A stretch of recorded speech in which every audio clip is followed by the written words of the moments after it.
收睇東亞財經訪談。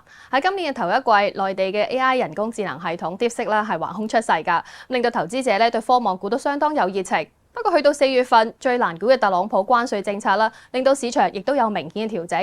究竟咧大市後市點樣睇？尤其科技股嘅前景點樣分析？策略點樣做？即刻請嚟東亞證券高級投資策略師陳偉聰同我哋講下㗎。Jason 你好。你好啊 Nora。你好啊。嗱咁見翻咧，其實第一季嘅時間咧，科技股表現相當亮眼，真係買落嘅投資者咧收穫都應該幾豐富。但係去到4月份咧，特朗普嘅政策咧都相當反覆啦。嗱而家嚟到呢一刻啦，前景究竟點樣判斷？科技股係咪一面倒睇淡啊？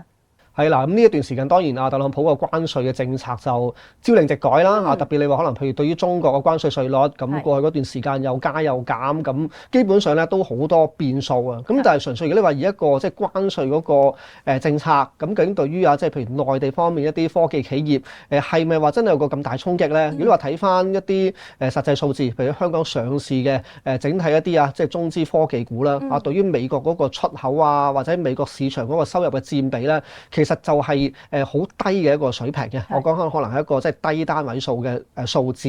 咁所以你話整體影響咧，直接受關稅嘅衝擊咧，未必話真係太大。反而就要睇可能個別一啲行業邊啲會比較受關稅影響多啲嘅咧。咁我覺得主要係3個範疇嘅。咁第一個就譬如一啲電商嘅企業。咁如果你話本身嗰啲平台係有一啲美國嘅即係要賣出去交關稅嘅。要賣出去嘅，冇錯啦。或者本身喺美國佢都真係有個電商平台美國人係買緊嗰類嘅產品咧。咁嗰部分就都而家受嗰個所謂小額包裹關稅，之前都話恢復翻啊嘛。咁所以嗰部分其實都加得幾多啊？咁如果你話本身之前可能你內地電商喺美國賣啲貨品，諗住係平，係一個競爭優勢嚟嘅。咁而家反而可能要加翻價喎，冇咗優勢喎。咁第二個即係受影響嘅範疇係咩咧？就可能內地一啲本身之前做 AI 雲或者可能做一啲 AI server 嗰類嘅公司啦。點解咧？因為本身呢類公司咧都要喺譬如美國嗰邊進口一啲半導體芯片咁去即係發展成個 AI 產業嘅。咁睇翻譬如舊年嚟講啦，內地由美國方面進口嗰個半導體整體個金額都佔咗整體中國進口嗰個金額咧，大概係4%。咁而家就講緊唔係話單單美國收中國關稅啊嘛，係中國有啲反制措施之下都收翻美國關稅啊嘛。咁所以變相可能令到呢一類嘅芯片個成本咧會高咗。咁另外令到你話內地嗰邊嘅企業嚟緊要買啲晶片，發展一啲雲AI 嗰啲基建咧，又可能會貴咗嘅，甚至係唔俾買咧，有啲禁令。冇錯啦，如果禁令嘅話咧，就另外一啲比較間接嘅影響嚟嘅。嗱，如果你話再講翻譬如關稅方面，咁第3樣一啲即係邊一個類即係範疇係要需要關注啦，就係一啲本身中資嘅科技公司。如果你話本身喺美國嘅業務佔比比較大啲嘅，或者本身都有比較即係大嘅客戶係屬於自己嗰啲客嘅話咧，咁呢個都要留意嘅。咁譬如可能係啲蘋果供應鏈嘅公司啦，係咪？因為如果你話而家iPhone 大家都驚佢嚟緊關稅之下會加價加4成而家係加4成5成嘅話咧，基本上可能佢嘅生意就少咗喎。咁你生意一少嘅，咁可能本身俾嗰啲供應鏈嘅訂單少咗啦。就算你有單都好，會唔會可能壓你價，令到你嗰個margin方面都會受影響啦。咁除咗你話果鏈之外咧，譬如可能一啲美國車廠嘅供應鏈啦，或者可能美國品牌一啲譬如電腦方面嘅供應鏈咧，咁一樣可能會受個關稅影響。嗱頭先你提醒咗我哋一啲風險嘅行業啦但係有冇啲係夾住逢生，可能喺關稅之下又受惠到嘅公司或者行業咧？受惠到嘅行業，我覺得都有嘅。因為始終而家講緊關稅就係咩咧？啱啱提到，咁對於內地嘅消費者嚟講，咁第一，如果你話純粹以一個價格嘅比拼咧，當你 iPhone 貴咗嘅，咁對於內地居民嚟講咧，佢未必下下都有錢有能力去買一部咁貴 iPhone 噶嘛。咁到最後係點樣咧？咪買翻內地自己生產嗰啲國產嘅智能手機咯。咁所以變咗可能譬如對於小米呢啲內地都係一個好大 market share 嘅品牌嚟講咧，可能會有幫助。咁其次所謂啲國產替代就唔係話淨係車唔係話淨係智能手機嘅，甚至乎啱啱提到半導體咁以往嚟講可能由美國嗰邊進口好多啲晶片嘅，咁而家會唔會可能中國自己都會加速翻嗰個生產啦，甚至乎啲比較高端少少嘅晶片去到開發啦。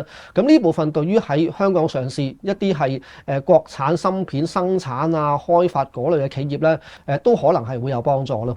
但係市場都擔心話，譬如好似特朗普嘅禁制措施啦、禁制令啦，可能一啲真係好需要嘅硬件係過唔到嚟嘅，又會唔會影響到從而即係之後嘅發展咧？係啊，呢個就比較一啲叫做間接影響，就未必同關稅直接影響事嘅。咁但係你問得好啊，基本上就話而家驚嗰樣嘢係咩咧？唔係單單貿易戰啊嘛，而係話會唔會嚟緊中美嘅關係有機會再緊張啲啊？有機會可能再惡化嘅。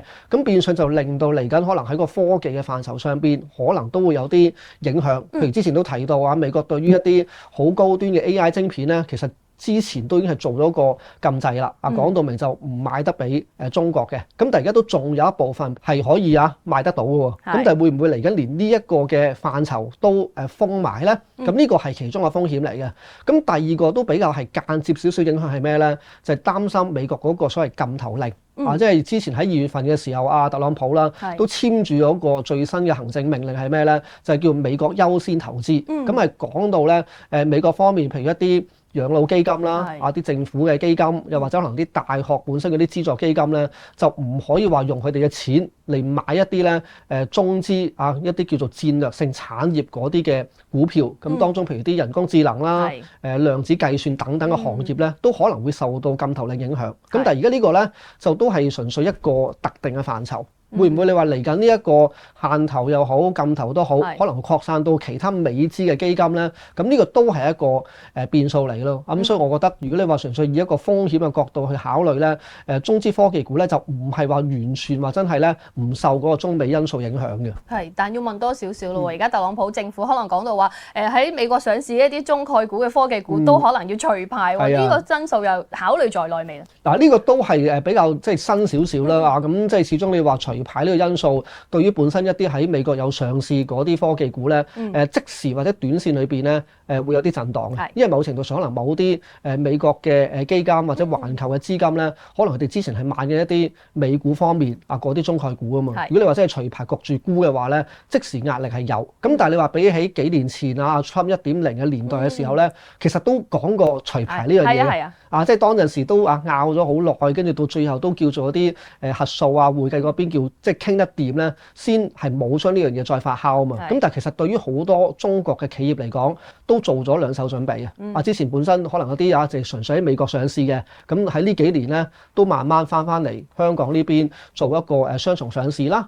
亦都將啲所謂流通嘅股份個比例咧，慢慢由美國減少，增加翻香港呢邊。咁所以到最後你話嚟緊真係除牌都好，咁究竟個影響係咪仲好似你話4-5年前嘅時候咁大咧？咁我自己睇法就未必話真係叫咁悲觀住咯。頭先聽你策略咧，就係講一啲內消費或者內循環嘅科技類股份喎。不過剛才講個股份，你有冇持有先？頭先講嘅股份，我本人並冇持有嘅。多謝你。策略上點樣做？我哋下一集再講。